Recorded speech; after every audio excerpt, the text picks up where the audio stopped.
Good evening, friends, foes, family. I'm Charles Matheson, and I am making a quick dinner. That is the title of this broadcast. I was gonna make some chicken, some fried chicken, and do like a Middle Eastern pita bread kind of thing. But I was just like, you know what? I'm beat. So I got a rotisserie chicken. And I love rotisserie chicken. It's so rare that I do that. And so I'm gonna make that tonight and put my own spin on it. So I'm gonna have dinner for days. Before I get to the chicken, gotta get to the drinks. So I am drinking tea. Yes, tea. So this tea here is orange, sunny orange and ginger. All right, let me get the split screen. Here we go. I'm doing sunny orange and ginger. And I'm really into drinks and beverages. If you watch my channel, you know that I like a lot of drinks, especially a lot of alcoholic drinks. And kind of want to be more open to other drinks, which I always am, but I mean like on just like a general basis and not drink every single day because I do want to keep my liver. And so I've been drinking teas. And so this is what I'm drinking. And the sunny orange and ginger. And if you'll look in the bottle here, you'll see that I just literally all I did was get the tea bags and I got water, put the tea bags in it. I let it steep for about half an hour and then put it in the fridge. And then when I was ready to drink it, it's great. You don't have to put any sugar in it, but however, what I do, I have several flavored drink. What do you call these? Syrups. So this one here is apple syrup. Then I have another one here. This, which actually is my favorite. It's elderflower syrup, and so it just adds just a really light, flavorful, flowery sweetness.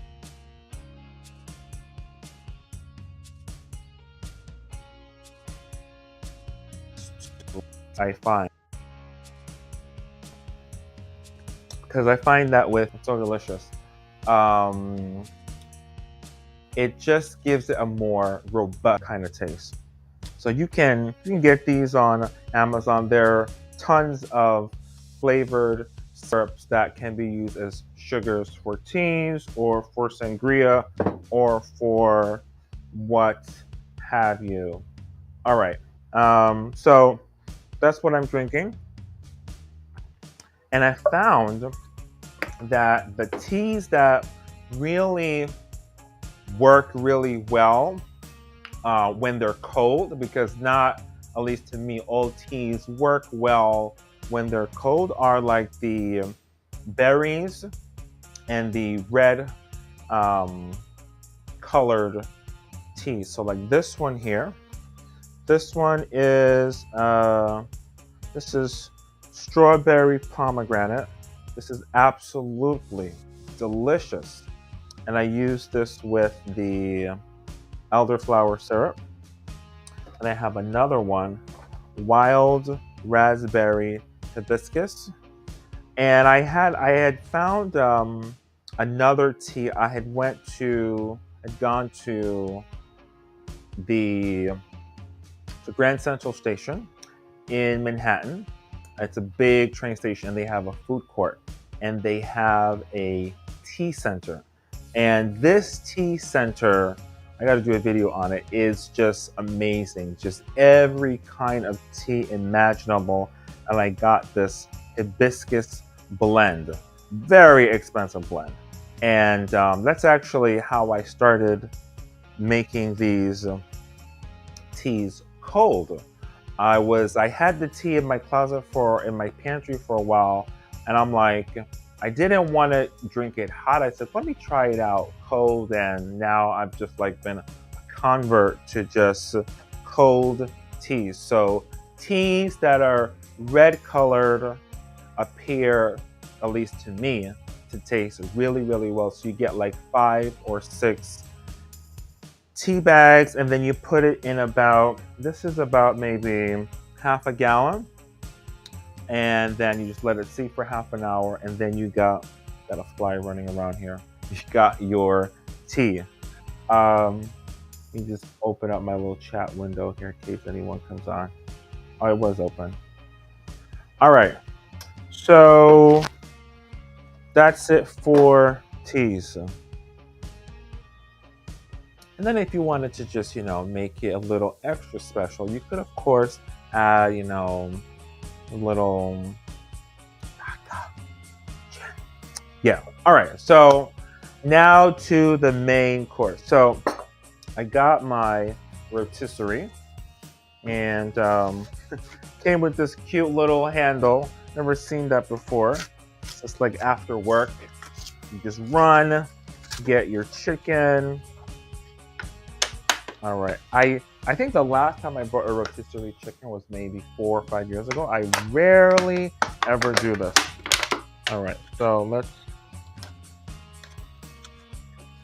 get this off.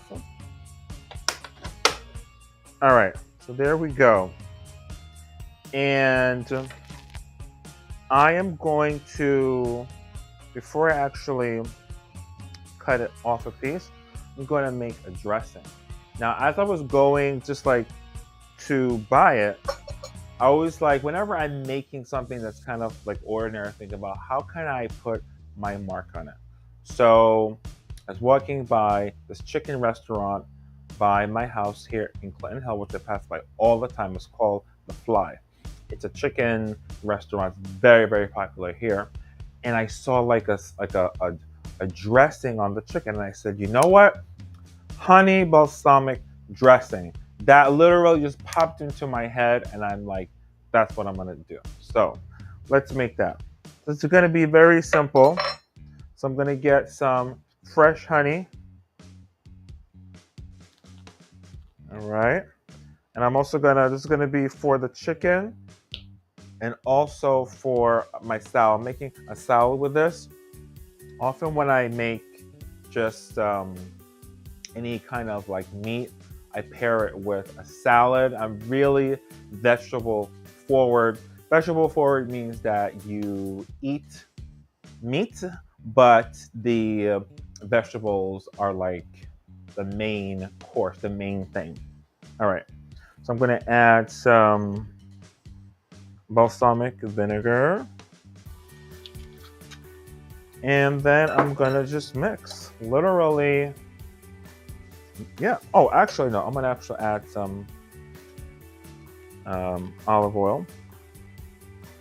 Give it some viscosity. All right. So I'm gonna just mix this around for a while, and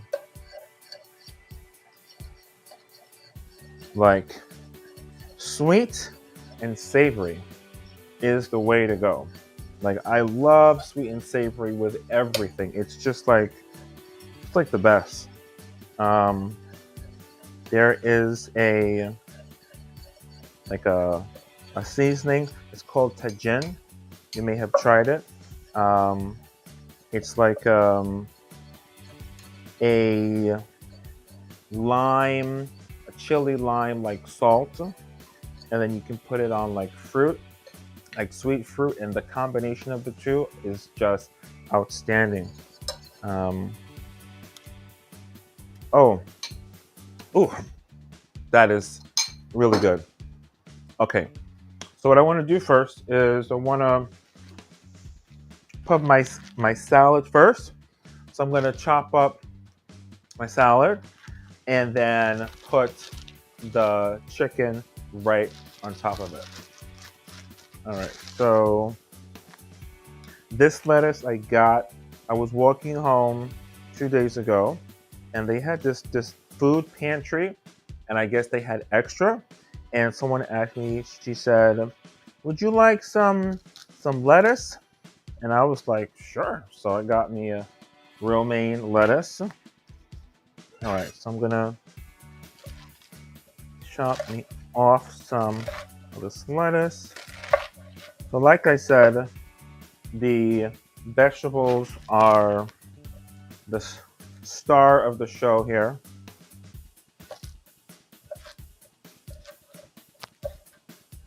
All right, I'm gonna put this in my bowl here. I'm gonna get some red onion. I love red onion. It's like the best to pair with salads. You can sometimes use the white onion. It's not as they're not very the red and the white onion. They're not very bitter onions. So that's why they're used in salads a lot. Yellow onion is more for cooking, really. All right, so all right, there we go. Got some slices of onion. Gonna be easy on the onion. Sometimes I tend to go overboard with onions, so I've kind of been watching my portions of onions, because if you have too much onion, then it's going to taste a bit oniony. All right, so I'm gonna add some of this dressing to the salad.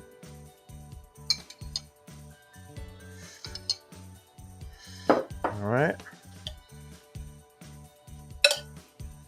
May have to add more, but I always like to be on the safe side, because when something is too seasoned, you can't go back.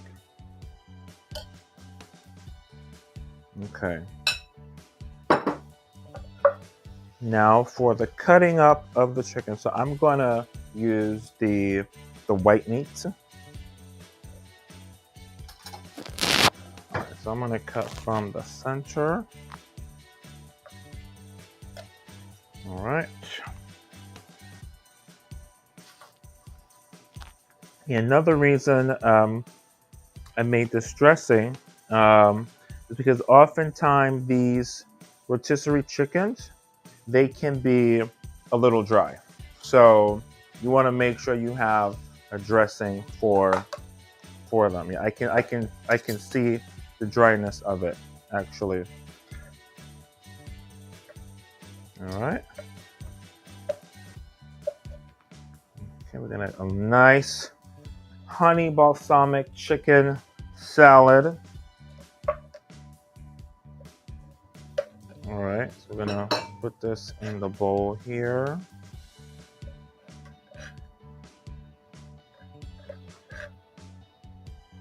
There's nothing like having a dinner where you don't have to cook. And that brings me to this summer. Summer, I did a staycation here in Brooklyn, and I went to several French restaurants. So I'm now putting the rest of the dressing on the chicken. Just several French restaurants. And what I got the recommendation from Brooklyn Magazine, and it's a great periodical online that tells you about culture and food in Brooklyn. And the email said 15 restaurants that you need to go to in Brooklyn, 15 French restaurants. So I went to two of them. One was called Chez Oscar, and it's in Bed-Stuy. It's like a bohemian, funky, really out there French restaurant. It's great, great food. I had a lamb burger. I love lamb, and lamb is not cheap. And so I was really um, excited to see that and happy. And so I had the lamb burger. It was the first time I had a lamb burger, and it was very good. And it came with a side of fries and a salad. And which was also very nice was that it was very well priced. It was only 18 bucks. And if you go out in New York, like most dishes, like if it's a burger, you don't get the salad. You'll get one or the other, a salad or fries. But I got both. To get both is usually at least $25 or $30. It was only 18. And the portions were really good. So that was really great. And then I went to another French restaurant called El Antagoniste, also in Bed-Stuy on Malcolm X Boulevard. And I had a bouillabaisse. A bouillabaisse is like a French fish soup. It was very, very good. Only thing I didn't like about it is that the fish, they gave me like big pieces of meat, which is good, like halibut. There was some scallops in it, some mussels, and so the halibut wasn't like cut into pieces. It was just kind of just a big lump of meat. So I did get a lot of meat, but it was just like the presentation, it like makes a difference. So did a lot of eating and walking. Found rediscovered neighborhoods here in Brooklyn. So I rediscovered Bed-Stuy by going to these two French restaurants. Then I met up with a friend in Prospect Park, and I walked and I went through Vanderbilt Avenue. If you are here in New York and you want to see some great neighborhoods, start in Clinton Hill where I am, and you can walk, I guess, Bedford-Stuyvesant, I'm gonna guess is like north from here, and then Prospect Park. Prospect Heights is like south from here. So Prospect Heights is a beautiful neighborhood. Vanderbilt Avenue is kind of like the strip. It feels like a very small town. I went to a French bakery, got an apple turnover, and I really felt just like I was in a small town. And then I walked around Central Park, did the whole loop. That was actually the first time I've ever done the whole loop at Central Park. Let me taste this food. So I've been talking. Let me see what this food is like. All right, let's see.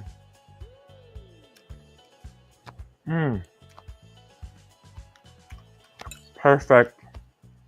You got the sweetness.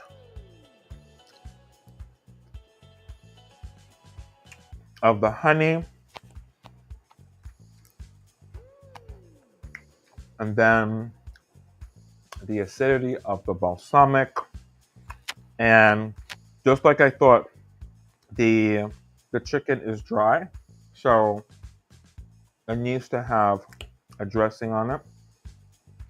And I put some pepper. Oh yeah, definitely need some fresh pepper.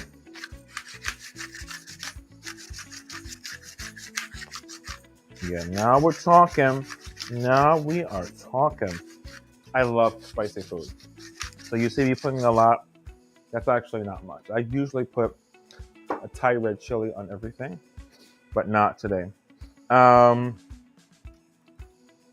So Prospect Heights is great. And then third neighborhood I rediscovered is Crown Heights. And let me take off the split screen. Let's do that. Is Crown Heights. And I met some friends over there. I have some friends that live over there. And went to some restaurants and bars on Franklin Avenue. Franklin Avenue is like the strip. And it's really great. I went to the Crown Bar. Amazing backyards. Oh my God. just like the backyard is bigger than the actual bar itself.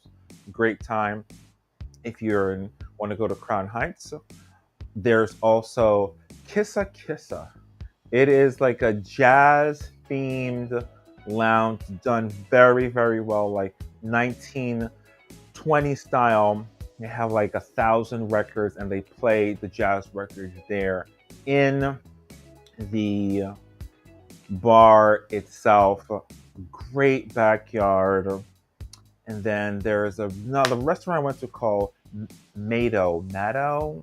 So Kissa Kissa and the Crown and are in Franklin Avenue, and then Mado. It's kind of like a new age, like fancy cafe. Thought it was overpriced, but I was there with a friend, so it was mostly it was worth it being there with a friend there. So Clinton Hill is the center, Bed-Stuy, Prospect Heights, Crown Heights. Do that and you really will have a great time. It's great neighborhoods, and I'm like, I can't believe like I live here. Like, you know, you kind of like living in a place for a while, and sometimes you don't even know where you live. So that's the latest with me. I'm gonna finish off my meal. Thanks for watching. Check out my other videos. If you like this, please subscribe, tell your friends, and I'll see you next time.